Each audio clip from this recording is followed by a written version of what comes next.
All right, everybody, welcome back to another episode of the Mind of George Show. If you're watching this on video, you're like, that's not your office. And if you're listening to this, I'm standing in a hotel room outside of Boston in a janky setup to record this, but it's all timely.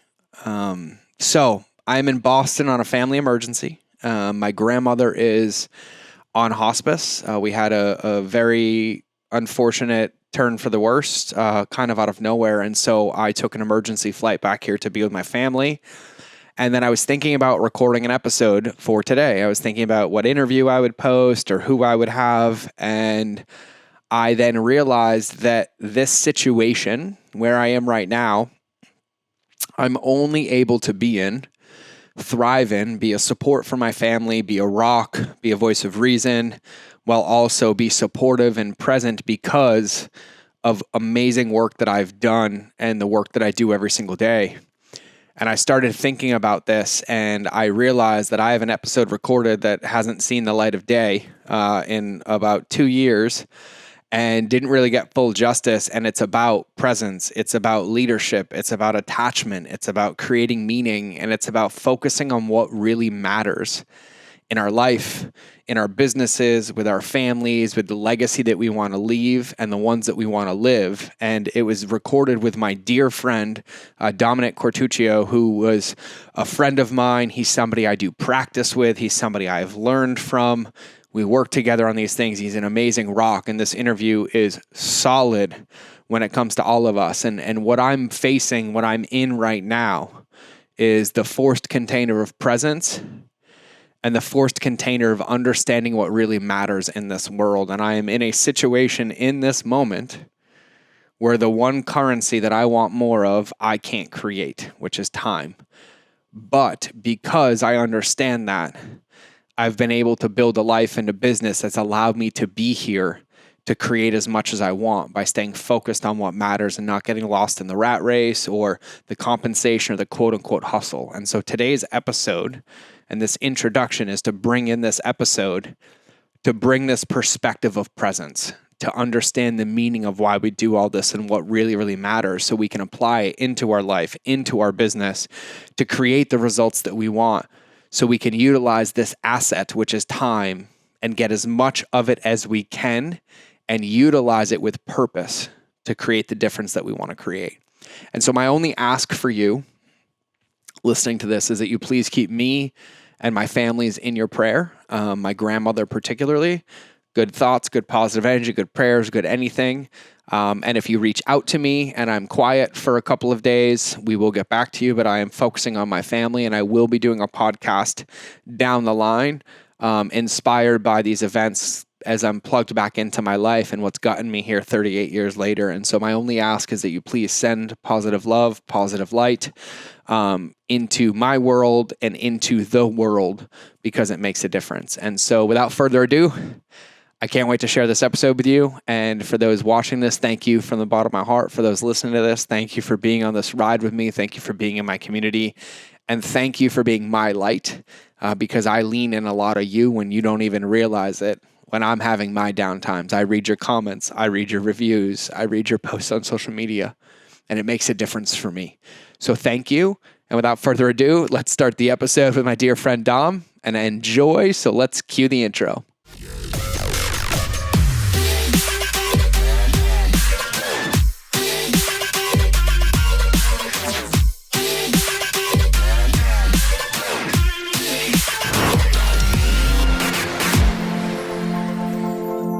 So I'm pretty excited today. I'm popping my cherry with the best man to do it. Yes, that's me. And today we officially have the inaugural guest on the Mind of George show. I'm pretty stoked about this one. Dom, who's on the show. Dominick, please pronounce your last name. Quartuccio. And it's easier if you do your fingers like this. If you do the Italian fingers, it's like 25% easier to say. And for those of you listening, we're doing the fingers to each other, and that wouldn't make sense. But if you're driving, just put your knee on the wheel safely, and you can do it. The Quartuccio. If you're watching, then you're watching me mimic this out right now. But super stoked to be here. Super stoked to have him, and super stoked to get into what we're getting into today, which you already know because you listened to the intro. But Dom, before we get into any any of the weeds, anything that we're going to talk about and things we're going to expand today, I have a really important question for you. Yeah, hit me. What is the biggest mistake that you have ever made in business? The biggest mistake I ever made in business.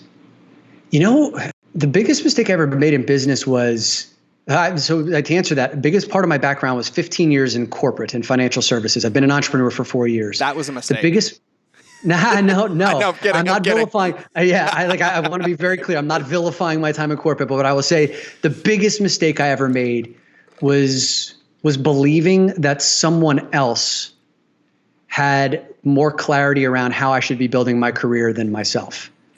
And I always looked towards VPs, senior VPs, CEOs in the corporate space to say, Dominick, this is what you should do next. This is what you're capable. This is your path. And I never believed that I could even be my own business owner. And so as soon as I recognized that, no, I'm the one who calls the shots of my life, not only did that make me long for the corporate space, but it opened up this whole new world of freedom for myself. Yeah. And God, that's such a good kind of opening. So I kind of heard some of the takeaways in that, but what would you say, both from a perspective of staying in that corporate world when you had the clarity and then coming out into the entrepreneurial world with that clarity? What is a lesson or a learning tip for you that was applied to the corporate world that allowed you to kind of not become a black sheep, but you kind of become a pivotal asset in the world of corporate when you think like that and live like that? And then entrepreneurship, it has its own skill set. So can you just talk briefly what one of those takeaways were and how you applied it in corporate and then how you use that in your life and entrepreneurship as well? Yeah, one of the things that I learned in corporate is, there's a lot of structure. There are systems. There are legacy systems. I worked for a 150-year-old insurance company called Prudential Financial. It's top 75. I think it's a corporate 75 Forbes, one of the top 75 companies in the world. Sorry, I'm on day 4 of my 5-day fast. And sometimes I lose my thinking every once in a while. We're going to give Dom a permission slip here. Dom is doing an amazing assisted fast, and I'm proud of him. And he's watching us eat on calls because Dom and I talk a couple times a week. And we're eating on calls and drinking coffee. And he's like, what is it? I want the details. Yeah. What's in it? What does it taste like? What's the texture like? Yeah, George has got this decadent iced coffee that has cinnamon, almond milk, and 30 grams of honey, local honey. And I know it down to the detail because I'm so craving that. And in 48 hours, I will be there myself. But back to the answer, in the corporate space, I learned about structure. I learned about systems. I learned about routines. And those were suffocating to many degrees in the corporate space, which is one of the reasons why I wanted to break free.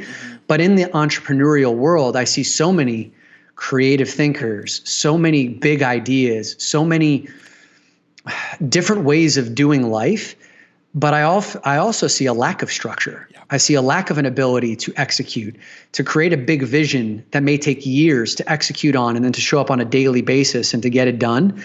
So yeah, I think that was one of the biggest things that I've been able to take over from my corporate days, to provide that structure with freedom to get big things done. I love it. I love it. So yeah, when I hear that, it's really interesting, right? Because in that world, when we work for somebody else, their structure, it's suffocating, right? And then we come out and we work for ourselves. And for me personally, when I left the Marine Corps, I was like, screw this. 12 years of 3 a.m. wake ups and blah, blah, blah, blah, right? And that lasted for about 6 months until I realized that there was some truth to a lot of it. I just didn't like it being forced upon me. I wanted to enforce it on myself. And then literally my path forward has been trying to find ways to get back to that level of discipline and structure, but with this new lens of applying it to my business. Same thing. Absolutely. Same thing with you, right? Yeah. 100%, man. It's yeah, go ahead. I was gonna say, I grew up Catholic school, 7 years of Catholic school, followed a lot of rules, grew up with a family that was loving as they're amazing, but also lots of rules. I learned how to follow rules and structure. And I was great inside that system because I knew what to do in order to get the praise, to please the people who set the rules. But that felt equally suffocating. And over time, I was really resentful of it. Now I thrive like crazy when there's structure. I thrive in a morning routine, thrive with an evening routine, thrive with a daily meditation practice. We'll get into practices and all of the things that I do on a daily basis. But I want it to be my fucking choice, right? And once it became my choice, and it took me a while to learn how to make my own decisions in a powerful way because I'd let so many people make so many of my own decisions for me for so much of a period of time in my life. Yeah. I had to, it was like kind of like, that baby deer kind of like knees buckling into each other for a little while. Now I'm really good at knowing how to make these choices in my life where I can have enough structure, enough flexibility, enough freedom at different points in time to get the things done that I want to do. I love it. And I think it leads me to, like, when you were talking, like, Nelson Mandela popped into my head when you said that. Like, you said that I want to create the structure. Like, yeah. Oh my God. That's really weird, man. For those of you listening right now, Dom and I are on video, and he has a Nelson Mandela book on his desk that I could not see. Please vouch for me.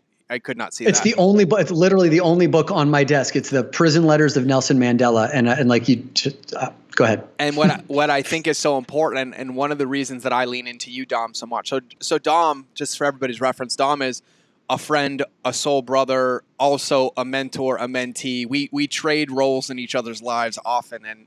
And Dom, I'm going to speak about you like you're not here. No, Dom, you are somebody that I lean into a lot when it comes to like leadership and grounded leadership and reflection. Like, you are a master of, I would call it like discipline and intentionality coming together and showing itself in real life form, but from a heart-centered, moving forward place. Not obsessive, not like, oh, you're like a hard ass or like blah, blah, blah, blah. Like, no, like from a very heart-centered approach, like understanding that the secret here is leading yourself first. And so one of the things I asked Dom before the episode for everybody listening is I told him, I said, hey, I want to be different than everybody else, and this is kind of how I roll.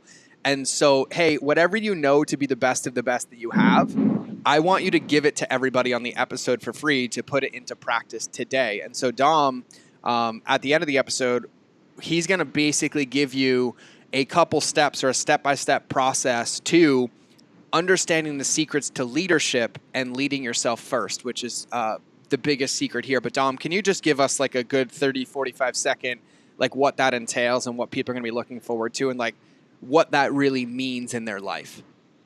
Absolutely. In my work, I work with a lot of leaders that are very successful. And what they are constantly asking me for when they bring me in to work with their teams is, how do I get my people to get more done? How do I get them to work with more urgency? How do I hold them accountable? And those are three relevant questions, but they're the wrong ones, because none of those questions are addressing the most important person in the room, which is the leader themselves. Right? Like, how is the leader mastering the art of leading him or herself first before trying to impose their leadership style upon others? And almost every time that I went into an organization, small business or whatever, I found that the leader was embodying the very behaviors that they wished to either transform or vanquish in the people that they're leading. So if they're looking for urgency in their employees, they're embodying the very lack of urgency that they wish their employees demonstrate. If they want to get more things done, the more important things done, their people, I'm finding that they're not getting the most important things done. And that's vibrating and emanating through the lower levels of the organization. It's actually amplified at levels of magnitude as you go down inside of the businesses. Or if we're not just talking about business in your regular life as well. So today we're going to be talking about how to first master the art of leading yourself before you start to inspire and impact others. I love it. I love it. I'm stoked. So we're going to do that at the end of the episode because I want you guys to listen to the context here. Dom is he's a walking mic drop, and I think it's important. But at the end, I want you to listen through this episode through the lens of what lands for you, right? Like, we're going to be talking about leadership and listening and self-care and humility and results and the things that come in life. And some of them are going to stick for you, right? You're listening. You can listen again. You can come back. But at the end, I want you to be intentional. You can just save the last 10 minutes of the episode and you can pin it for later. If you're driving, pin it for later. If you're at the gym, pin it for later. And I want you to be intentional with it, which is one step in leading yourself first, which is creating containers, which I just recorded an episode on this morning and using that thinking time. But I want you to really take it. And I want you to give it the love and the attention that it deserves, because what I will tell you about leadership and what Dom will, I'm sure, echo is leadership is about giving it the intentionality, and the awareness of it is what makes the biggest shift, not necessarily the doing this or the implementation of it. It's the awareness of it. So at the end, whatever it's 5 minutes or 10 minutes, I want you to keep that part, and I want you to set some time, a pocket of time to listen to it, put it down on paper, put it into practice, and apply it to the lens of your life. Because the truth is, and Dom said this at the very beginning of the episode, when you, Dom, we're talking about structure, and we have these BHAGs, these big, hairy, audacious goals that we want to get to, but yet we miss the connection to that vision. And so every day we'll be working, thinking we're going towards that goal, but we're not really. We're distracted. We're off charts. We're a little bit here. We need a little bit of patience. And today, and in every episode like this, and especially when you listen to these things, if you take one thing, take 10 minutes with intentionality, and you put that into practice today, and you continue that practice tomorrow, and then you tweak it and tweak it and tweak it, you end up hitting a different continent if you change that compass, 1 or 2 degrees. And so I'm super, super excited about that. And before we get any further, Dom, I think it's really important that people know where to find you. We're going to be covering a lot today, and my job here is to help kind of expand your message. And so for everybody listening, Dom has an amazing podcast. So Dom, can you just tell them the best place to find you, the name of your podcast, not waiting to the end of the episode when, now. No one's, I got it. Yeah, the podcast is called The Great Man Within Podcast, The Great Man Within. And you can find that anywhere podcasts are downloaded. And we speak towards men who are looking to discover and live the great man that's inside of them, right? Every guy has got the guy he lives today. And then there's this greatness inside of him that's lying dormant that we constantly speak to, right? So we speak to purpose. We speak to intentionality, the things that light you up and give you ultimate performance in every single day. And George, one of the things that I really want to bang on that you just talked about, one of the biggest misconceptions about purpose, because most of the guys who come to me are looking for purpose. They feel a sense of restlessness, that they have more in the tank, that they have potential that they haven't tapped yet. They don't know how to get at it. Yeah. There's this belief that purpose is some massive thing that exists way off in the future that requires years or decades or a lifetime to experience. And I played that game for many years of my life, constantly feeling like it was out there and not here. Yep.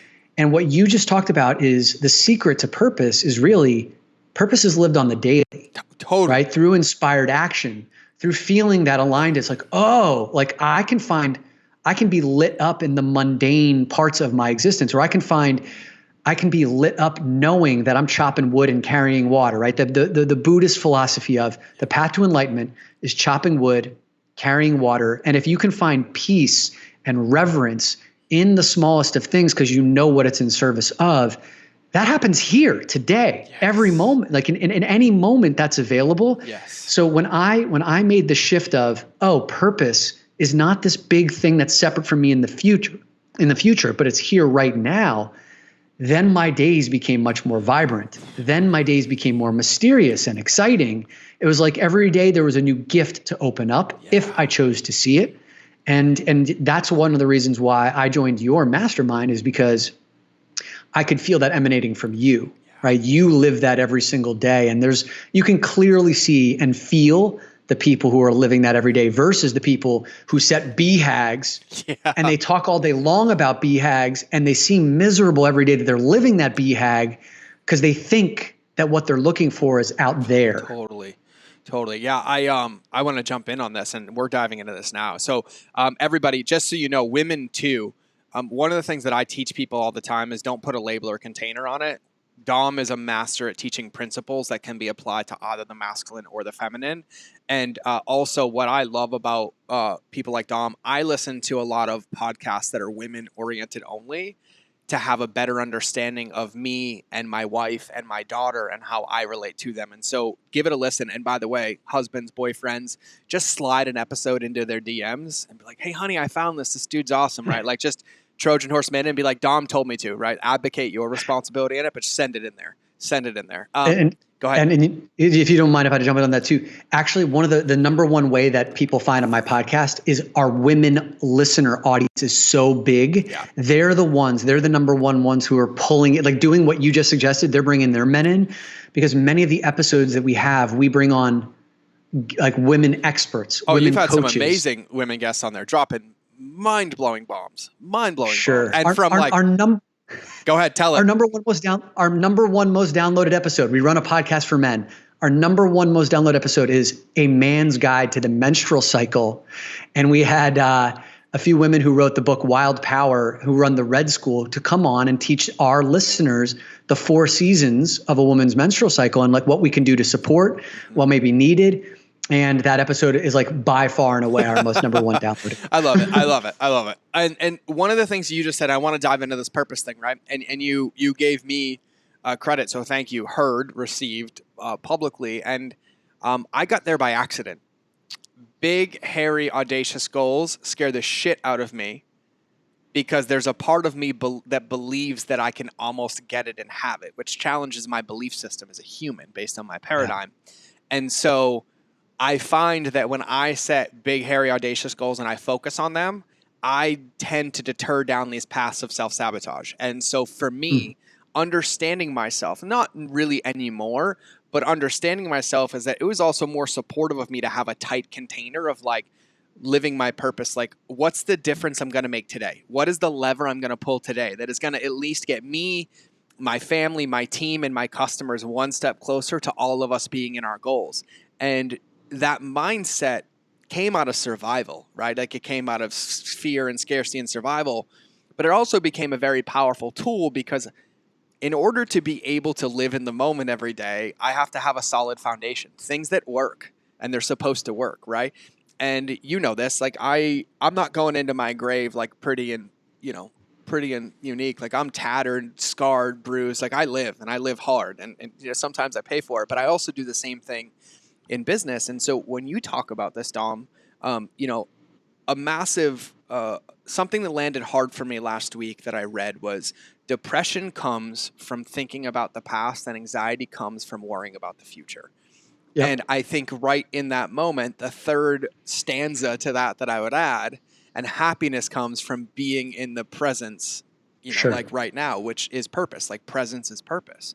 And, I want you to expand upon this, but I did want everybody listening to share. I think I'm getting emotional. I think with entrepreneurs, I feel like the world that we live in, even as humans, is from a paradigm perspective, set us all up to fail. Like it's supposed to look a certain way. It's supposed to feel a certain way. We can only share about certain things. Like you have to want Rolexes and private jets. You have to be flexing. You have to be boom. And nobody talks about just finding a fucking smile in a room full of entrepreneurs that are there sharing the same goal and enjoying that moment and realizing that moment's never coming back and it's fleeting, right? Yeah. I watch people like, everyone's like, when you go to events, you stay the whole time. Like, these are amazing people. I just want to connect with them. Like, oh, I'm going to go get ready for 4 hours. I'm going to go give my speech. Then I'm not talking to anybody. I'm like, why? Like, I'm here to talk to people. Like, I'm here to communicate, like community, to create connection. Like, this is my purpose. Like, this is it. Like, this is all I have. And you're somebody who exemplifies this and nails this. But everybody listening, like, I think it's just really important to pull the veil back on entrepreneurs. And like, I'll be the first one to rip the curtain back that I didn't get to this point of like living hard and living happy and finding joy in the moment because like I was trained on me. Like it was the only way I could survive. And I've spent most of my life depressed and in anxiety. And the old days of setting those goals, like Lindsay, my wife, used to come to me and she used to be like, hey babe, like in one day, this is what I want our dream house to be. And like, I want these horses. And I would break down crying and go and break down for 3 days because my brain only heard tomorrow. I'm like, how am I going to have a $5 million property and 64 horses and rescue wild horses tomorrow? And she's like, no, like sometime in the next 40 years, it would be a goal. Why can't I share goals? Right. But it was like, I had so much anxiety about the future because I was like, oh, can I create that? Do I have that role? Do I have that? And I was disconnected from that moment. Like that moment where in that moment, there was joy, there was expression, there was happiness, there was like future pacing and casting of like positive energy and manifestation. And for years I missed it because I was way too out there in the weeds. And so I did want to share that for everybody because I think it's important to know that no matter what level you reach as an entrepreneur, as a human, as a person in life, what we reach is we reach a new level of game where the practice gets harder, but the results are also 10 times greater when you stick it out and it all comes in that purpose. So I would love to kind of dive into that. So do you have any, from your perspective, you coach a lot of high level Fortune 50, 100, people, corporate America that are high achievers. And and I'm just going to rip the Band-Aid off in my perspective, live transactionally, right? Like boom, boom, boom, get this. Some boom, can, boom, boom. Not all of them, but like the world in which they live is predicated on that, right? It's the old boys club, the politics, the transactions. And like, I think what's amazing about you is you lived in that corporate world. Well, you found your purpose and figured out a way to mesh the two. And I think it's really powerful. So yeah, so can you dive into that and talk about that for everybody? Like what that looks like, living in that purpose in the now. You have an open floor here. Go. Yeah, man. I think one of the things that you said is really important about why so many of us are seeking and craving purpose is to provide that anchor and stability and clarity in the present moment for why we're doing what we're doing. Why does it make sense to wake up every day? Why am I laboring? And if you know what it's in service of, then it gives you a reason to do the hard work. It gives you a reason to deal with the frustrating clients. It gives you a reason to deal with the rejection. And so that's why we're seeking purpose, is because we want clarity in these present moments, but we lose sight of that sometimes. Yeah. I think what we've distorted purpose to mean is when I slay that dragon, when I hit that BHAG, when I climb that mountain, then I'm going to unlock this series of feelings that I have been unable to access up until this point in my life. And once my business hits 7 figures, once my business hits 8 figures, once my business does the $1 billion mark, then I will feel the thing. And those things are great goals to have, but it's misguided, because whenever you hit that place, you find out that the feeling is transient. And you can study this with anyone who's climbed those mountains, right? You listen to a Jim Carrey who talks about this. I wish everyone could be rich and famous. You can realize that being rich and famous is not all that's cracked up to be. You can talk to Phil Jackson, who's coached 11 NBA championships with Michael Jordan, Kobe Bryant, Shaquille O'Neal. He'll tell you when he won his first championship as a player on the New York Knicks back in the 70s, he was excited for a few days. And then he realized it didn't really make much of his life that much easier. Sure, he's got more money, a little bit more fame, but nothing really changed. And so what he realized, and he's a deep spiritual practitioner. He realized, like, super deep. Learned how to blend Buddhism, Christianity, studying the Lakota tribe, the Native Americans, and brought all of that into actually coaching 6 NBA championship teams with the Chicago Bulls and 5 more with the Lakers. What he found was purpose is being deeply engaged in whatever it is that you're doing in the moment. Now here's the other thing I want to bring on that. I've learned that purpose also requires an ability to hold paradox. And what I mean by holding paradox is, if you think about Eastern philosophy, it's all about all there is the present moment. All there is now. Happiness is in the now. You talked about, right? Like depression is from being consumed with the past. Anxiety is fear of the future. Yep. Okay, like being in the present moment absolutely allows for a sense of purpose, allows for a sense of peace. But if you only lived for the moment without consideration for the fact that there are downstream effects, there is a future. You're going to get older. Your kids have college tuitions that need to be paid for. Like there's all of these, parents are aging. If you ignore the fact that there's a future, then you're also going to have a lot of pain as you move into the future. So Western philosophy focuses a lot on what's in the future, build, growth, right? Yeah. Set goals, crush goals. So if you're able to actually hold the paradox of yes and, okay, yes, it's only about the present moment, and it's also about like an eye towards the future. Yeah. Yes, it's all about building a proper future and also being present with what is right now. I forget who said this. Like there's a quote that says, the characteristic of a first-rate intelligence is being able to hold 2 mutually opposing views at the same exact time and not have your head explode. Well, what I'm asking you to do is to hold both of those. Yes, we have an eye towards the future. Yes, we have a need for now. That is where purpose exists, if you can find that overlap.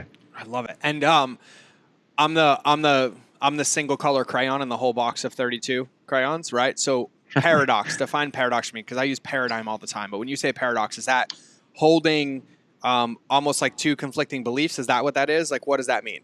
Yep. Yeah, paradox is holding 2 opposing ideas at the same time and allowing both to be true. I love it. I love it. Yeah, and I think what you said, I want to dive into this. One thing you said, and I catch this all the time, and this was something that I struggled with for years, was that toxic thinking, right? Like, I'll do this when, I'll have this when, I'll go to the gym on Monday, or I'll start eating clean next week, or I'll take a vacation when I hit 7 figures, right? Like I'm basically, I'm shooting my life away, right? Like I just don't realize it yet. And the reason I say that, and I think you might have read this, there's one book that I read or listen to about once a month that absolutely changed the way in which I see this. And it's called The Little Book of Clarity by Jamie Smart. It's only a 3-hour listen, or if you're a speed reader, not me, but Jim Quick taught me how to do it. I'm just not fast at it. Probably read it in like 2. It took me like 8, but it's called, and I recommend everybody have it. It's so simple. It's mind blowing. And it's all about that, what he calls toxic thinking, right? It's that robbing yourself of the moment, right? And then thinking and putting meaning and definitions on what it might look like when you get there. But I want to dive into this further because you said something, and I'm going to ask the devil's advocate question. Like, oh, great, Dom. Like, I get to live with purpose every day, right? But right now, current state of the world, or any state of the world, and I don't want to use those words on this show, but sure. Like, hey, I love that, right? I live with purpose, right? But I can't pay my bills. I can't pay my mortgage, right? Like, things happen for the first time. I went from being a millionaire to broke. I lost a company, right? Like, I get this. So I believe this is true, right? But me, from my story, struggling with, suicidal ideations, attempted suicides, depression, hospitalizations. I was like, yeah, I'd love to live in purpose, right? And like, you can tell me a Lotus analogy all day, but I feel like I was living under 8 feet of dog shit, and it was just pressing down on top of me. And it's like, in that moment, I screamed, like, to the point where like, hey, I will never kill myself, but that's what it feels like. I'm so lost and I'm so done. Like, can somebody help me, like, get to that point? And so where do you see, the intersection of that? Because it's fun now on the other side for me to sit here and talk like, oh, I have my purpose every day. I have it, right? I got champagne problems. Because I went through this. And so there's this, and I think what was powerful for me is like, it's like this duality. And I think for me, I mixed it up that like, in order for me to have purpose and or happiness, I also had to feel a certain way or have it look a certain way, rather than recognizing that they're all lanes on the same highway of my life, and I have to drive on all of them. I might have to stay in one longer than the other, but there's kind of like this duality where, the purpose comes through the practice and the intentionality and the discipline of getting there. And then it in my opinion, it kind of like snowballs, right? You hit a tilting point, but like, how do you navigate that? You coach so many people on this. And I know there's people listening, like, I love this and I want this, or they're in their job and they want to have be an entrepreneur, or they love what they do, but they don't have the impact, or they have 8 things that they want to do to the world, but they don't have the means right now. And it's a part of that kind of patience and structure and mixed into purpose. So what are your thoughts on that? Awesome. I'm going to start with a story that will lead to the answer to your question. Story time with Dom. So for the last 3.5 months, I've been doing a relentless number of webinars to clients, small companies like Q Kitchen, large companies like Prudential Financial and other investment institutions, and a bunch of others. By the way, Dom, I was just going to say, I feel like every single one of my friends that worked in corporate America, every one of them worked at Prudential. Did they? Everyone. I have 10 friends on the top of my head right now, all in different areas. Everyone worked at Prudential. I'm like, who are these people, man? Behemoth, man. And it's a great place to build a career if you're down for that kind of thing. So over that period of time, I had a chance to poll about 2,000 participants, 2,000 people who were on those webinars. And I asked them one simple question. What's one word that best describes how you're feeling right now? And then just pop it in the chat box. And Callie, who's my chief operating officer, scraped all those answers. We put them into a word cloud. Now, the word cloud, basically, if you don't know what a word cloud is, the size of the word on the word cloud determines how many, or it basically is indicative of how many people have said that word. Yep. About 80 to 90% of the words were negative emotions. Yep. Anxious was the biggest one. Overwhelmed, exhausted, afraid, tired were the other biggest ones. And then there were hundreds of other words that buffered those. Now, what I found from the very first week of quarantine to 12 weeks later, those were the same answers I was getting. There was very little movement in the responses I was getting from different populations. They were responding the same way, which indicated to me, George, that many of us are feeling negative feelings. Think about this. Like, if 80% of your family members, 80% of your clients, 80% of your staff are feeling and walking around with perpetual negative sentiments, it's very difficult for behavior and for energy to change when we're bouncing off of each other from exhaustion, from fatigue, from anxiety, from fear. When we bounce off of each other, we perpetuate. So what it takes is leaders to actually start to ask the first question is to get really clear on, number one, what am I feeling right now? Without judgment. And I'm giving you a process right now. There's 3 steps to this. Number one is, what is it that I'm feeling right now without judgment? And if you're talking about like, I'm depressed right now.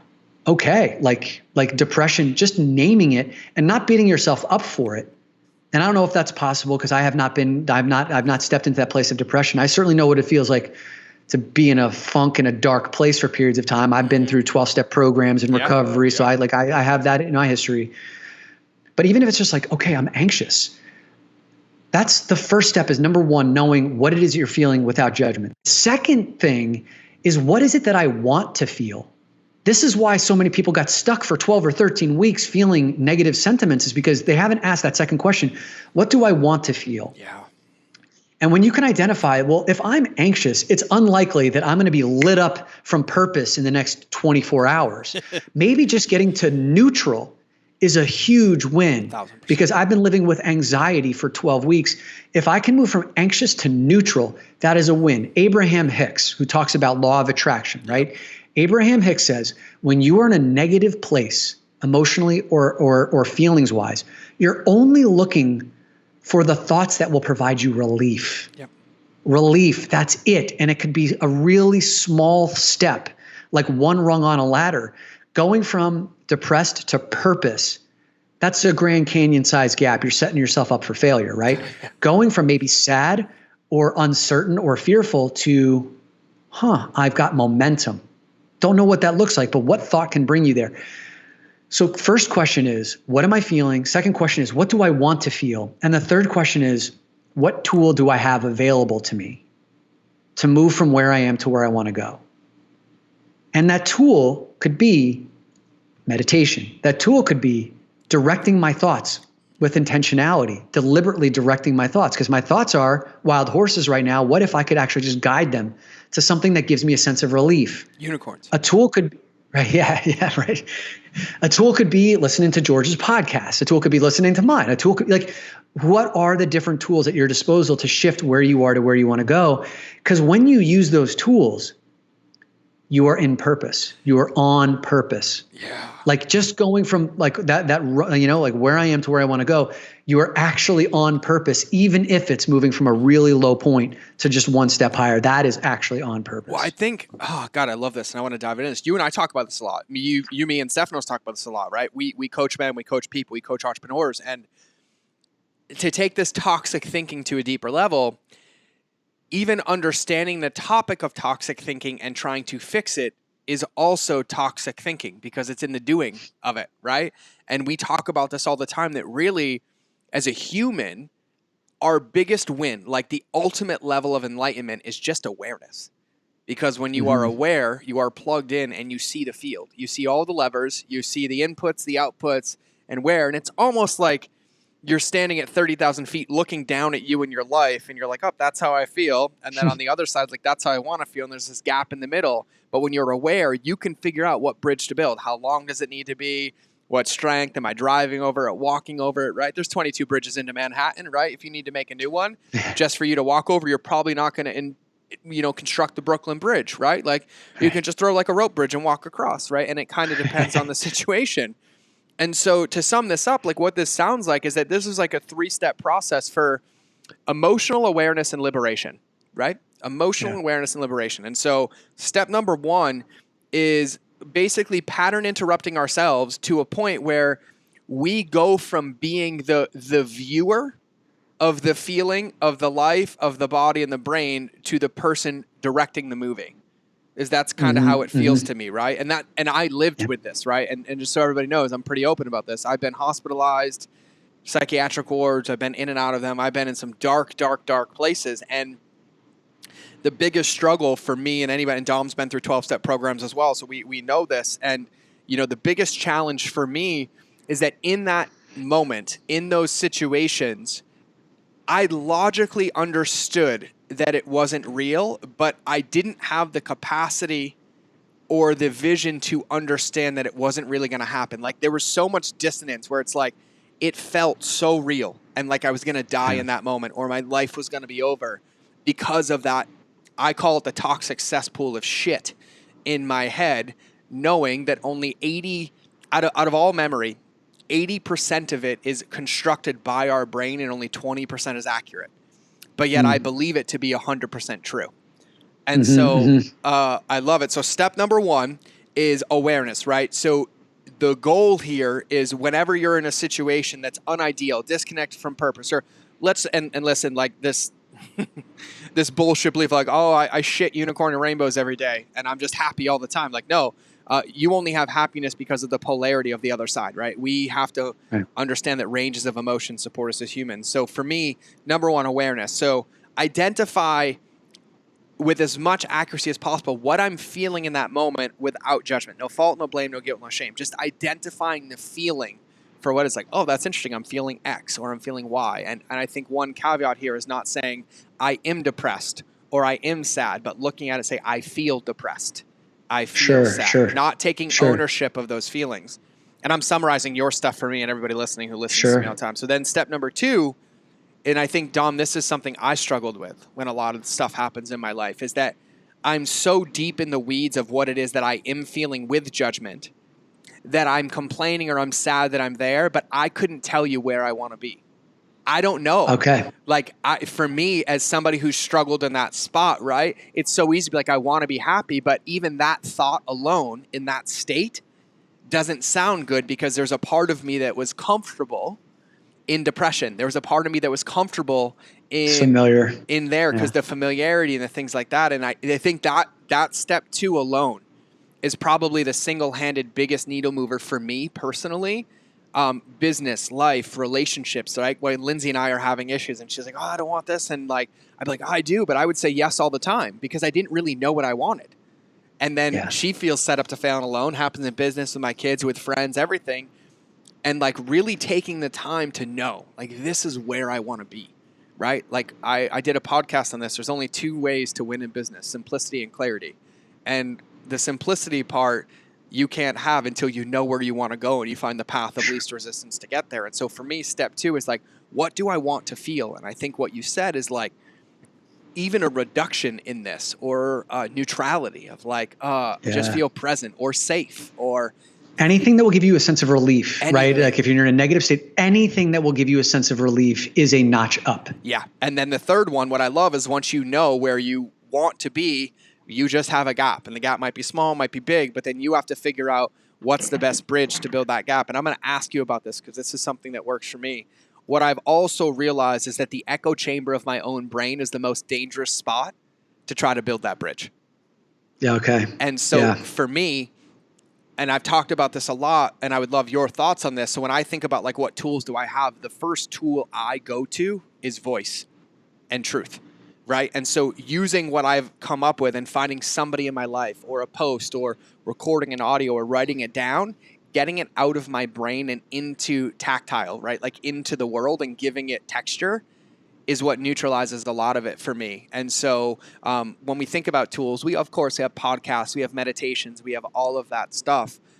For me personally, we're tribal creatures in my opinion. We love people. We belong in communities of people. So for me, when I think about the tools, the first tool that I go to is communication, like getting out. And I even speak it out loud, Dom. So do you have any thoughts on that? Like, what do you recommend how people navigate that or what they do to kind of free that up? Yeah, 100%. And especially with my work with men, I'm going to give a men-specific answer.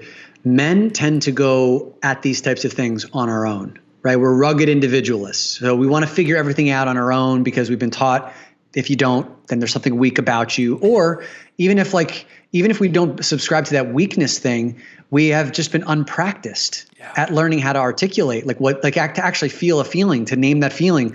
Most of the men that I work with don't know what they're feeling. When they're blocked, they're stuck, but they can't articulate it, or they can't articulate what's the nuances of it, which makes it really difficult to actually then go and seek help, or to ask for support. So when it comes to men, I run a mastermind, the Great Man Mastermind, which is built off the back of the Great Man Within podcast. We got 22 guys who are working together for the next year on like discovering and living the best version of themselves. And that's done with the intention of guys coming together and recognizing that personal development on your own, it's slow, it's shallow, it's incomplete. And so if you do not have a group of other men in your life that you can go to open up and say, here's what I'm struggling with. Here's what's wrong. And then when you do open up to them, you're not machine gun fire spattered with a bunch of advice, right? Like you're not like your guys in your life, like guys are really good at giving advice. Like what you don't want is a bunch of guys who give advice on things that they don't know nothing about. You want to talk to the guys who actually seek to listen, seek to hear you, seek to understand, and then provide support and guidance and maybe give advice if solicited, right? You and I have had conversations around this. Totally. And I'm a master of giving advice because I'm the master of not wanting to do the work because it gets uncomfortable. Then I have people like you be like, hey, shut up. I'm like, oh, sorry, bro. I'll shut up now. Yeah. And we all need to shut up sometimes. No, I totally. And I think, and I want you to finish this thought, and then I have an opening for you, a deeper level of this thought. So please. Yeah, I would just say that, like one of the things that breaks my heart the most is when I talk to men. There was a guy who was considering coming into my mastermind who eventually did, where he was like, Dominick, I have a wife I love who loves me. I have kids who I love more than anything in this world, a job that really respects and values me, and he's awesome at his job. But when I go to bed at night, like when everyone goes to bed at night and I'm the last one awake, I feel like I'm alone in this world. And there are many men who I've had share an iteration of that story with me because myself there are included. so many. Yeah, I know. Yeah, you too, man. Yeah. Like, there are so many men who feel alone because there are these portals inside of them that they have not yet discovered that they don't even know about. Therefore, how could anyone else have access to them when you don't have access to that? And oftentimes men need to be in the company of other men who are doing the inner work, who have the ability to sit, to feel a feeling, to name a feeling, to sit with that feeling, and then to express that feeling with others.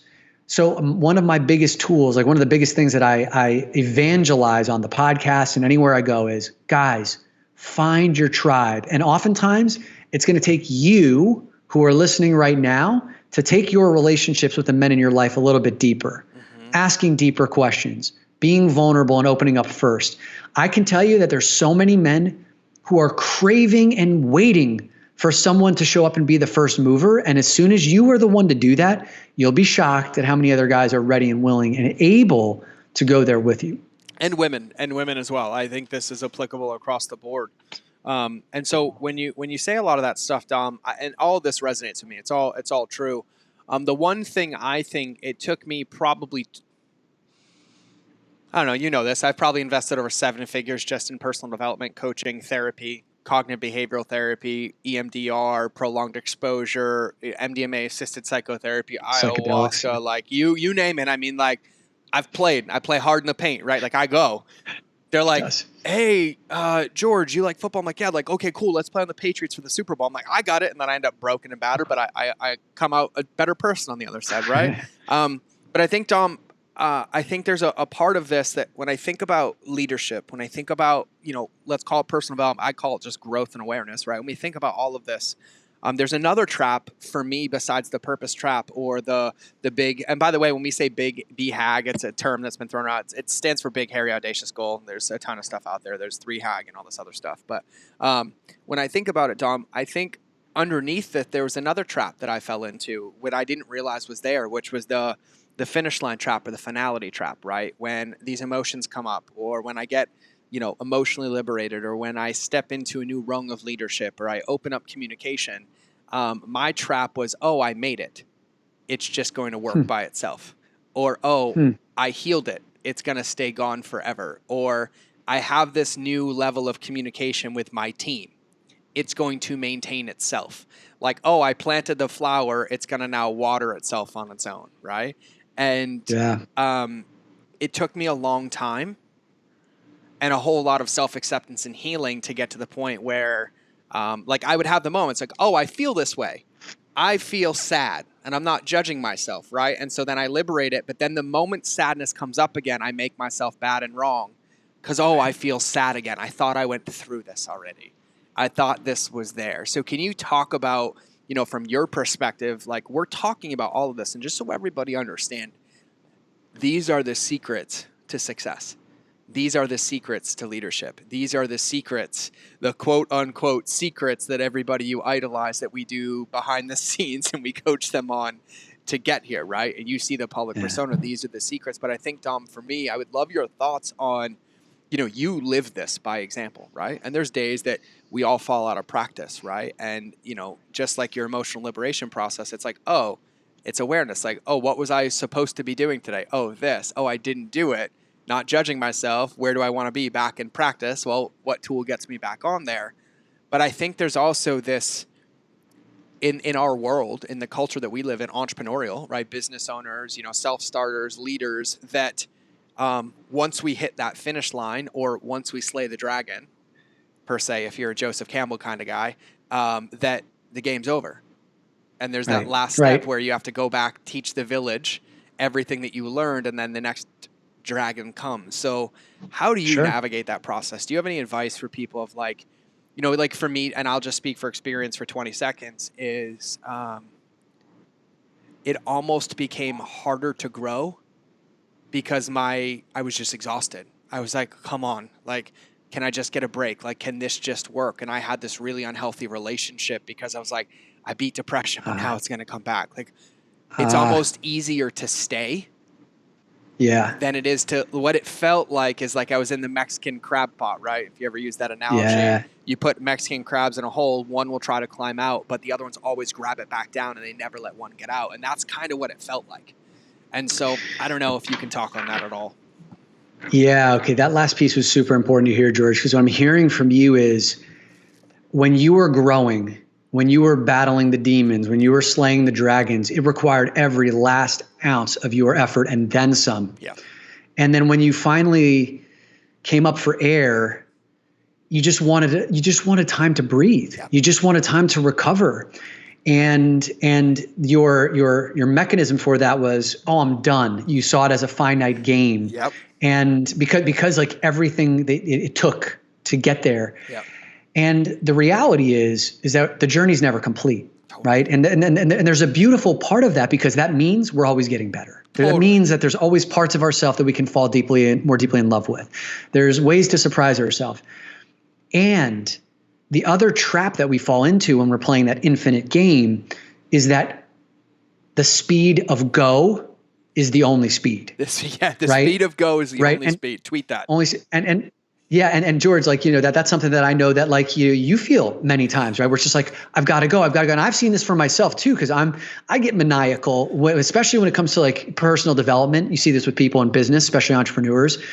The only speed is go. Yeah. And then, you do this big thing. Maybe it's you raised money, or maybe you bought a company. Maybe you just hired 50 new employees. And then like you kind of get over that hump of that massive expenditure. And instead of giving yourself a period to like integrate that, to give self-care, to not need to do anything more, to not achieve, to not set that next big, hairy, audacious goal, to actually just like be like, I know my work is never done. And I'm going to take this period of time where I know that if I fill my tank, if I fall back in love with the business, which maybe I fell a little bit out of love as I was grinding myself to a nub, maybe I can give myself a chance to refill my tank, and then I get to choose what's the next dragon I plan on slaying. That's a different kind of game than feeling like you always have to be on go, or deluding yourself that like I can go on autopilot and I never have to bring practice or meticulousness into my daily life to sustain the gains that I've built. Yeah, no, so true. And I think something just came to me when you were saying that. And I was thinking about, and by the way, I like to tie into the paradox. Good closing of that Zeigarnik effect all the way down here and tying it back. Good job. I love it. And now I know what paradox means, so it's going to be my word of the week. Yeah, I will. You know me very well. You're like, okay, we can have a bet right now for the next 7 days how many times George says paradox, and we're probably going to tap up in like the 300-400 range, and then I'll wear it out. Just like I did a few other words. But when I think about it, Dom, I think also from a societal perspective, and I would love your thoughts on this because you live in this world. From a societal perspective, we live in a world where like depression is made wrong, feeling is made wrong, sadness is made wrong. Like, man up, toxic masculinity, right? Like, blah, blah, blah. You can't, you can. Like the bullshit that's projected on men and women from a societal standpoint. And so when we think about it, the way in which the world, in my opinion, sees things like depression or sadness or fear or insecurities is like, it's this thing you have, right? Which means it's also this thing that you fix and it goes away. And so I personally don't find outside of entrepreneurship another culture where it's like, no, it's okay to be sad and it's okay to be scared. Let's go through it together. Most of the world is like, oh, go get treatment, go get help, and then come back when you're complete or come back when you're quote unquote whole. Right. And it's like the field that we play on is basically destined to keep ourselves stuck in that fucking Mexican crab pot. And then it's like the moment you try to climb out of it, they either want to pull you out of it or they want to pull you into it, or they want to throw you out of it and outcast you because you're growing or you're doing the work. And so for me, now I know, but during a time when you say find your tribe, what I've also found is a lot of times if you're in a tribe and you start growing, you sometimes have to make some hard decisions because that tribe wants you to stay where you are, because that stagnation keeps them comfortable in where they are. And then our growth and things like that, will pull them out. And so, one of the things that I was thinking about when you talked about, finding your tribe, and in the beginning of this episode, we were talking about like, hey, like, you word clouded it, right? Anxious, anxiety, when you're surrounded by that, we absorb that energy. We're all vibrating here. And so it's really important to keep our containers, right? Like you are the sum of 5 people you surround yourself with, their energies, their intention, their things like that. And so there's a part of me too that I think everybody should be prepared for, that, and I mean this in the best way possible, that leadership is lonely for all the right reasons. Because in that leadership, like we lead ourselves, right? This is what we talk about. We lead ourselves. But then in those times of like, hey, I'm emotionally liberated with this 3-step process, the people that are in your life that support you pretty much find themselves and self-identify pretty quickly. And the ones that are like, oh, I don't want to hear it. No, don't tell me, like, oh, tell me when it's done, right? They also identify themselves. And so just like there's no finish line for this, there's also, just like a very wise shaman told me, relationships either happen for a reason, a season, or a lifetime. And I think that there's also this strength and understanding that, like, as you grow and you lead, you're also going to attract and magnetize new people polarity-wise, and then you're also going to repel some people there. And there's going to be times. And I'm just going to say, there's going to be times where you're doing the best work that you've done. You're the happiest you've been. You're beating depression, and you're going to feel more alone than you've ever felt. And that's, in my opinion, up-leveling and calling in a new level of team or magnetism or things like that. But it's also something I think should be talked about, because it was one of those things that kind of surprised me. I started doing work and I lived this life and I had this 7-figure business and all these people that I thought were my friends. And then, 6 to 12 months of some of the hardest work of my life, saving my marriage, saving my life. And I don't speak to any of them anymore. They wanted nothing to do with me. And it was like that final nail for me. I'm like, is this really what I want? Like, do I have the intestinal fortitude to go through this? Because I'd say 99% of me just wanted to fall back and call my quote unquote friends and be like, just tell me it's going to be okay. Like, okay, I'll go back to talking shit about people at dinner, right? Like, I'll listen to it and not say, but obviously I didn't want to get there, but I think it's important. So can you talk about the power of kind of that tribe, but also the containers and the self-identification of you that's required, so you kind of know what your tribe should be and when to lean into a tribe and when to lean into yourself? And the way I look at it is like, when do you lean into your group and when do you lean into the mirror? And that's kind of how I put those into buckets. Yeah, man. I think one of the reasons why leaders don't excel as fast as they want to is because they're afraid of saying goodbye to the people in their lives that don't support their growth, or don't know how to nurture some of the relationships to bring them along. Right? There's a bit of both. And so I see people getting stuck because they're afraid of that lonely feeling that you describe, because I've been there. There's been times in my life where I radically changed who I was, and And I found myself having to rebuild completely my network. It can be a scary place to be. I've learned over the course of time how to not have to go through that level of loneliness, how to bring people along. Mm-hmm. So I want to share with you that there are three types of people in your life. And I've written about this. I've done podcasts about this. I wrote about it in my next book that's coming out on purpose leadership. There's three types of people in your life. The first type of person in your life relates to the historical version of you, the past version of you. Like this is the person, these are the people in your life that see you as the version of maybe when you were a kid, maybe who you were 5 years ago, 4 years ago, 1 year ago, depending on how fast. Maybe they have that nickname for you that you've outgrown, but they're the ones who call you that. Like these are the ones who are stuck, who don't want you to change because it means leaving them behind, or maybe it's an indictment on their inability to grow. I have compassion for this group of people, even though sometimes like their methods aren't necessarily the most, they're not the best. Totally. But these are the people who are threatened by your growth, and they're going to try and hold you back. The second group of people are the people who see the here and now version of you. These are the people who can see like, okay, George looks this way today. This is what his business looks like right now. This is his weight. This is his physical appearance. And maybe they can see incremental shades of your growth. But for the most part, they see your marital status, they see your kids, like whatever. They can only see a few inches or feet out in front of where you are today. So they speak to that version of you. And I find that many people who are feeling stuck in their lives, 95% of the people they surround themselves with are the people who only see the here and now version of you, right? And they're kind of keeping you in this place. The third type of person in your life speaks to the highest version of you, right? This is the person who can see beyond even what you're capable of, right? They're the person who, when you mail in a B+ effort and try and pass it off as an A, like they can call you on your bullshit because they know, right? They're the ones who aren't stuck in the weeds the way that you are, and don't have the excuses or won't allow the excuses that maybe you have because they see greatness in you be above and beyond where you are presently. Now, what I found is that so many people don't have someone truly that sees the greatest, highest version of them in their lives right now. Some of us have to pay for that, whether it's with coaching. Some of us get lucky, and that person, we attract that person into our lives without our own like conscious doing or seeking. That person just ends up in their lives. But most of us need to actually put that into our conscious awareness. I want to surround myself with people who only speak to the highest. That's what you've been doing, George, right? Like when you pulled me into your life, you made a very concerted effort to bring me into your life because you saw that I could speak to that version of you. Stephanos in your life, like you have consciously built that tribe to say, no, I need that. I need that structure. I need someone to, and it's going to be painful sometimes.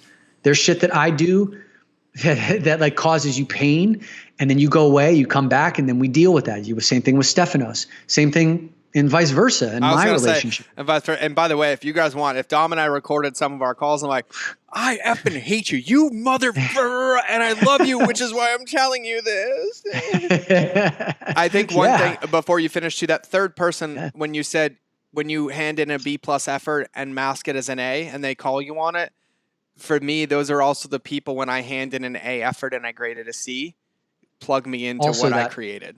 That's great. That's awesome, man. Thank you for that. Cause I'll be adding that to my, like when I speak about that, that's so true. Cause there are times where like you definitely diminish. I definitely diminish.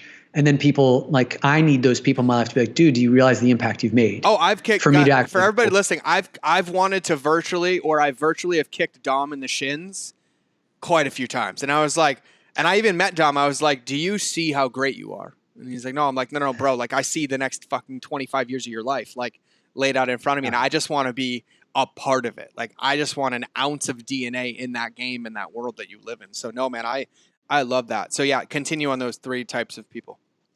I would just close it with the highest version of yourself. People get lazy with at finding that person. They're like, oh, well, that's my wife. That's my husband. That's my, like just look for the closest person. I would encourage you to go out and look for who's done what you want to do in your life, whether it's like achieve business success with a sense of fulfillment, or, they seem to have overcome some of these nasty, behaviors or diseases that have like, have crippled or curtailed your behavior. And actually, George, when you talked about the conversation of labeling depression or sadness as these things of like, go away, go fix that. Yep. Like when I see depression, when I see anxiety, I look at superpowers in the making. Totally. Right? Like if you can look at them that way, if you can call in the support, whether it's your self-support or also, guides, experts, healers in your life that can help you to look at the depths that you've been to, because you're actually fucking going to really dark places, powerful places. And when you bring yourself back from those places, you have lessons, you have stories. You've gone on Joseph Campbell's hero's journey, the belly wisdom. of the beast. It's called wisdom. Wisdom, coming back and reconstituting it. Now, in the corporate world, one of the things that I have seen as a theme over 15 years is blocking emotions, blocking feelings. Don't get too high, don't get too low. We don't savor or celebrate successes, because if you do that, then you're also going to like stew in the defeats. Yeah.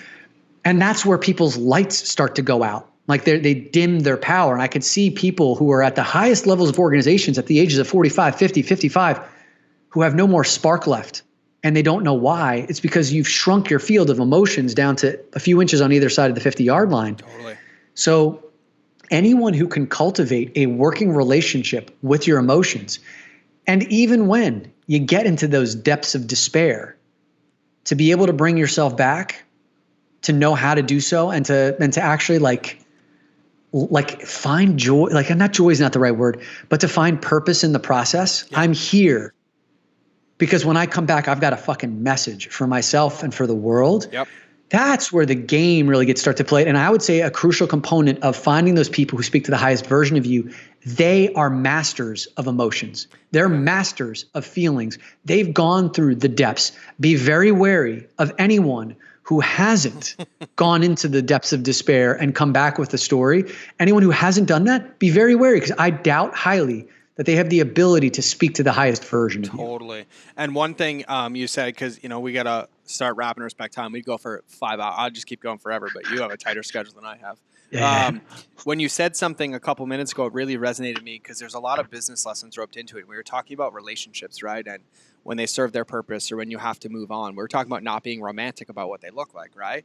And by the way, when we talk about leading yourself first, this is probably the biggest mistake I see entrepreneurs make in business, is they hold on to things that no longer serve them because they're romantic that they built them or what it looked like, rather than being willing to make those hard decisions, to let them go, to create space. And, there's a really good example in the book, The Infinite Game. We've mentioned that word a few times, by Simon Sinek. And he talks about, and I'm not going to tell you the whole story, but you should listen to the story, because on September 10th of 2001, the Swiss Army knife was Victorinox's primary source of revenue, 81% of their entire revenue. And on September 12th, it was 0, because nobody could fly with them on airplanes anymore. Wow. And so the story is powerful, and I couldn't do it justice in 4 or 5 minutes, but they basically ended up 25xing the company out of the back end of that, because they had the time and the capacity to look at it from an awareness perspective. And now their number one sells that. The Swiss Army knife only accounts for, I think, 13% of their revenue now. Watches, clothing, everything you can ever imagine. Luggage came out of that. And it's a big testament to not being romantic about the modality, but being romantic about the vision. Keep the vision and realize that there's thousands of ways and tools to get there. And so I think that there's a lot there. In this whole episode, we've talked about, leading ourselves first, right? And when we think about this, when I think about the lessons for entrepreneurship, is that there is no success in business. There is no clarity. There's no strategy and tactic that works without these foundational principles instilled inside of us as people and as leaders, which then leads by example to instill them into our team, which then is what creates all of these results. And as woo-woo as that sounds, you name me one successful business owner, I will interview them and tell you the same exact story, and I will pull it out of them the same way, and they will tell you the same exact thing. And so, Dom, I have a question before we get into sharing the secrets to leading yourself first from you. Yeah. So 2 more questions. One's going to come after that. But now, we talk a lot about the power of relationships, right? I talk about relationships beating algorithms. I throw it out there all the time. You live in a world that's predicated on relationships, and I can't think of one area in this world where relationships don't matter. But I want to know from you, where is the power of relationships, either with an individual, with a group of staff, or anything? had the biggest kind of dramatic positive effect on your life or business that you wouldn't have had without that relationship? A big win, a big deal, an introduction. Like, I just kind of want to know from you, when you think about it, what's been that like biggest needle mover that you're like, you know what, for the rest of my life, I would work on relationships all day, every day, just to have a chance, of that happening again? The very first time I walked into a 12-step room, this was back in 2013. I entered Sex Addicts Anonymous, spent 4 years recovering. And it was a room full of men. It was the scariest and most surreal experience of my life. Like, here I am, like, I've seen it played out in movies, like, my name is Dominick and I'm an addict, right? And then I did that. Now, what I didn't realize, George, was that this was the first time I was ever in a group of men who weren't competing with me. They were actually there to like support me, to listen to my stories, to relate to me versus find differences with me. I grew up playing team sports, and when I went to financial services, I was on a sales team. Everything that I'd known, I went to fraternity in college. Everything I'd known about my relationships with men was, you walk into a room and you immediately size up. Who's the alpha dog? Who's the threat? Who's the betas? Who's the this? Who's the that? Who's the blah, blah, blah? Where's my standing? What's the culture? And in this group, it took me months to recognize that I was the only one competing in a group of people. And when I finally dropped that competition, and I actually allowed these men to hear my stories and me to hear theirs, I felt supported in a way that and safe in a way that I didn't even know how to ask for as a man, ever. Wasn't even because I'd never felt it before. I had no clue. That was back in 2013. That became the very basis for all of the work that I do in supporting men now. All of it. Those guys gave me the intro, the entree to recognizing how powerful it is to be in groups of men where I don't have to have my guard up. And so now I've been a part of a men's group for the past 2 years. We meet every Monday night. I run a mastermind. I have guys like you in my life. I have men's coaching. Like the last 7 years have been extraordinary. And my life's mission, or at least my mission for the next 10 years, is to help 10 million men wake up and get on the path of doing inner work. All of that started with entering in a new kind of relationship with other men that I never knew was possible. God, I love that. That is such a perfect dominant answer and exactly what I wanted to hear. And I was not hoping for I had dinner with so-and-so. I love that. Thank you for setting the precedence, my friend. That made my heart race. So now let's give everybody some closure on that Zeigarnik effect that we opened at the beginning of this episode on the thing that you're going to give everybody. So what is the one thing we talk about, leading yourself first? What is a process? What are the steps that people can take at the end of this episode right now? Listen to it, put it into practice in their life to help them on the path that you help with. Sure.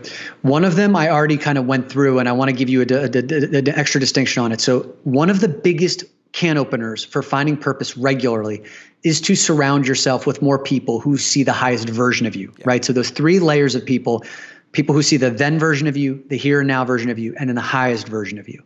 Now, an exercise to take and to make this even more distinct for you is to look at the 5 people you do spend the most time in your life with, right?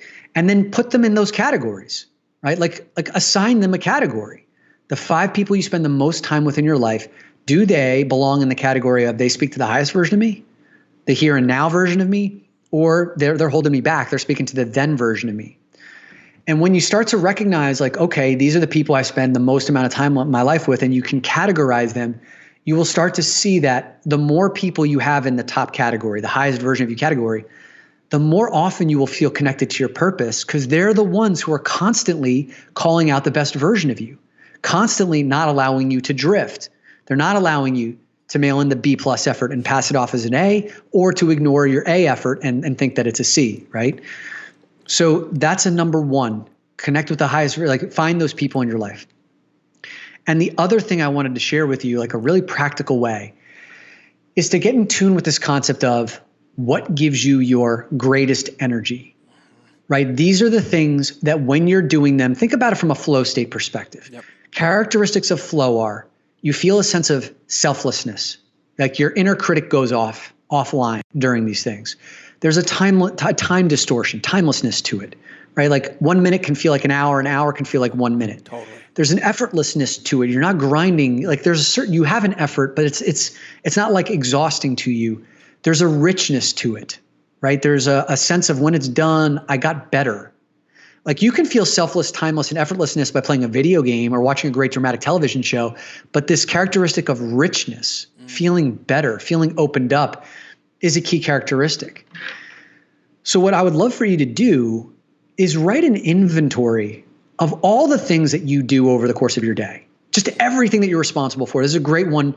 The strategic coach does this with entrepreneurs. It's called the activity inventory. Write down all of the things from, I don't know, your mail, your emails, compliance regulations, to the things that make you money, to the things that light you up. And when you have a chance to list 50 to 100 of these things, it may take you a couple of days of like writing to actually just get that full list down. Identify the ones that make you feel a sense of greatest energy, selfless, timeless, effortlessness, richness. And then assign how much time on a daily basis are you actually dedicating to that. Is only 5% of your day spent in your greatest energy? Is only 15% of your day spent in your greatest energy? What might happen if you played the long game of years from now, I'm going to be 100% of my time in my greatest energy? I only want to be living a life. I only want to be doing things. I'm going to build support around me to do all the other things where I can spend 100% of my life doing the things that give me my greatest energy. Beyonce does that. Michael Jordan does that. Like all the people you know and love spend their lives from their greatest energy. And if you can just start from right now, understanding the things that give you that, assigning how much time on a regular, understanding how much time you spend on that on your daily basis now, and then making a concerted effort to notch that up from 5% to 10% and then beyond. That's how you will get a deeper sense of purpose in every one of your days. Bro, I love that. Oh, that could be unpacked for an entire episode, but I'm going to use the words that I know work. I challenge you to prove to me that you can do this so you can have a breakthrough, because these are the secrets to success to transform your life. And I'll do an entire episode on those 5 words and why I use them. But no, Dom, that's gold. That's absolute gold. And there's a lot. And just so everybody knows, if you're listening to this from like an entrepreneurial lens, right? Design it for your life. I'd say do the energy audit, both in your life and in your business, because there's both, right? And I have 2 book recommendations for you to help you figure out where to spend that time. Apparently I've read a lot in the last couple of years. This is mind blowing to me. I went from a guy who never read a book in his life until 3 years ago. And now I'm making like 5 recommendations a show. So from the business side, right, from an analytical side of like how you should design your day, where you should spend your time, Mike McCallitz wrote a book called Clockwork, which includes in your time and these activities where you should spend percentage. Then my buddy Bo Eason wrote a book called There's No Plan B for Your A Game, which is the non-analytical version. It's the promoter, supporter, like get tied in. I'm going to prove the whole world wrong. Like Bo, 5'11", 180 pounds, the only kid from his high school ever drafted into the NFL. And the same year, he had 3 other kids drafted with him because of what he did to that team and how he led that team. And then went on to have a successful Broadway production where Al Pacino was coaching him on acting. It's mind-blowing, right? So those 2 help fit that in. So Dom, thank you for being here. I do have one more question, but before I get to the question at the end of the episode, once again, name of the podcast, best place to find you. What do you want people to do? Just be direct, like come subscribe or listen to this. What's your, besides the menstrual cycle of women, what is your favorite episode? What is your favorite episode of the show kind of for you that fits into this kind of show that we did? Yeah. The whole thing, I get it, but get one. Yeah. Come subscribe to the Great Man Within podcast, men and women. God, one of my favorite episodes was when I unpacked the making of a sex addict. It was my podcast partner, Brian Stacy, interviewed me. It was a 2-part series.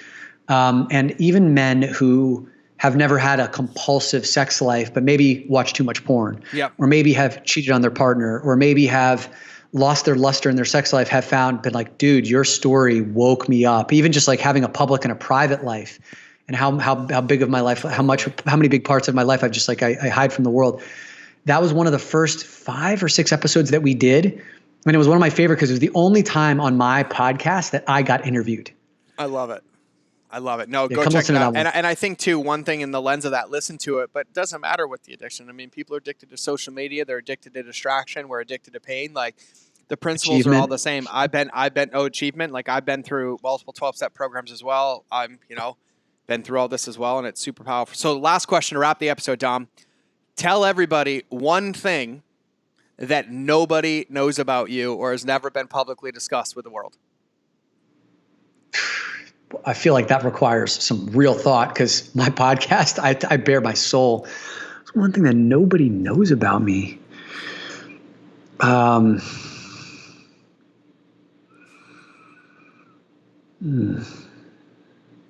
love this one. Hopefully you have an editor that can take out some of this blank time. Oh no, this is gold time. This is that thinking time. Like I'm on, like it's been so, I've spent so much of my time revealing all the parts of me that I never wanted to on my podcast. So, yeah, so what is out there? What's a part of you that you love that you don't talk about enough? Okay. Oh wow! Now you got me on two of those. Okay. I am now deep on this path. this is a bit raw. I'm deep on this path of spirituality. After being 20 years spiritually homeless, casting away religion, spirituality, any higher purpose, thinking it was magic, looking down upon people who had faith, and now I'm working with like tarot cards. I'm speaking to spirits. I'm listening. Actually, I'm not speaking to spirits. I'm like listening. I'm allowing the universe to guide me. I'm stopping doing so much, and I'm waiting for inspiration, like in a feeling to say, this is my next right action. The last 2 or 3 weeks of my life, I have been in less action than I ever have been in my life because I'm waiting for the very thing that is going to like give me my direction on what to do next. I've never been in this place or had the patience to stay in this place, but there's this deep sense of knowing that like when it's revealed to me, it will be unmistakable. And for the last week, every fucking tarot card I've pulled has been like patience. It's either been the patience tarot card or the tarot card of everything that you want is about to happen. Just wait for it. And so I have not shared that with anyone because I feared judgment. I fear because I speak to my audience. I speak to our people who are so mainstream that I may become unrelatable to them, and I may lose my ability to guide them if they hear that from me. Yep. So I'm very cognizant of who and where I share that, but I appreciate you. That has been something I've not spoken about at all on my show. Well, so thank you for giving us that gift because I love you to pieces, and I just call that woo woo, and I get more woo woo every day. And same. That's the part of you that I love. So thank you for sharing it. Thank you for being here. Absolute honor. I learned a lot. We'll have to do this again, and we'll unpack a longer one with a bigger calendar invite.